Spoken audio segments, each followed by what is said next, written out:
We have this idea that if we want to lose weight, we join a gym on January 1st, we start working out regularly, and eventually we slim down. Well, here's some bad news. I read more than 60 studies on this, and it turns out exercise is actually pretty useless when it comes to weight loss. Dr. Kevin Hall at the National Institutes of Health has done some of the most important studies on exercise and weight loss. We need to rebrand exercise. Exercise isn't a weight loss tool per se. It's excellent for health. It's probably the best single thing that you can do other than stopping smoking to improve your health. But don't look at it as a weight loss tool. Exercise will definitely help you live a longer, happier life. It's just not the best way to lose weight. And the reason it has to do with how our bodies use energy. You may not realize it, but physical activity is actually a tiny component of your daily energy burn. There are three main ways our bodies burn calories. These include your resting metabolism, so that's how much energy your body burns just for its basic functioning, just to keep you alive, basically. The other part of energy expenditure is the thermic effect of food, and that's just how much energy is required to break food down in your body. The third part of energy expenditure is physical activity. For most people, physical activity, that's any movement you do, only accounts for about 10 to 30% of energy use. So the vast majority of energy or calories you burn every day comes from your basal or resting metabolism, over which you have very little control.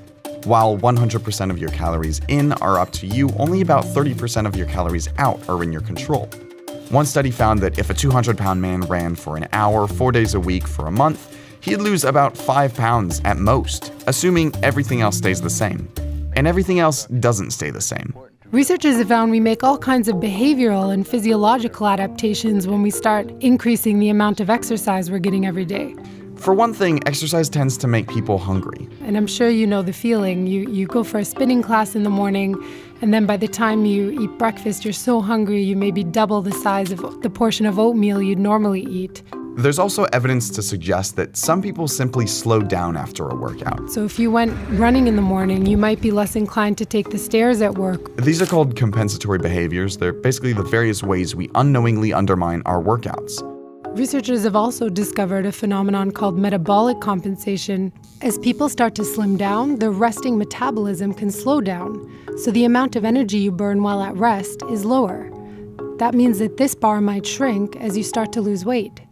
There's still a lot of research to be done, but one study from 2012 is particularly interesting. They went out into the middle of the savannah in Tanzania to measure the energy burn among a group of hunter-gatherers called the Hadza. These are super active, lean hunter-gatherers. They're not spending their days behind a computer at a desk. And what they found was shocking. What we found is there was no difference at all. So even though the Hadza have a much more physically active lifestyle, they weren't burning any more calories every day than adults in the US and Europe. Somehow, the energy they used for physical activity was being offset or conserved elsewhere. So how do they stay slim? They don't overeat. We can undo the calories that we burn off in exercise pretty quickly. It would take about an hour of running to burn off a Big Mac and fries. You'd have to spend about an hour dancing pretty vigorously to burn off 3 glasses of wine you might drink with dinner.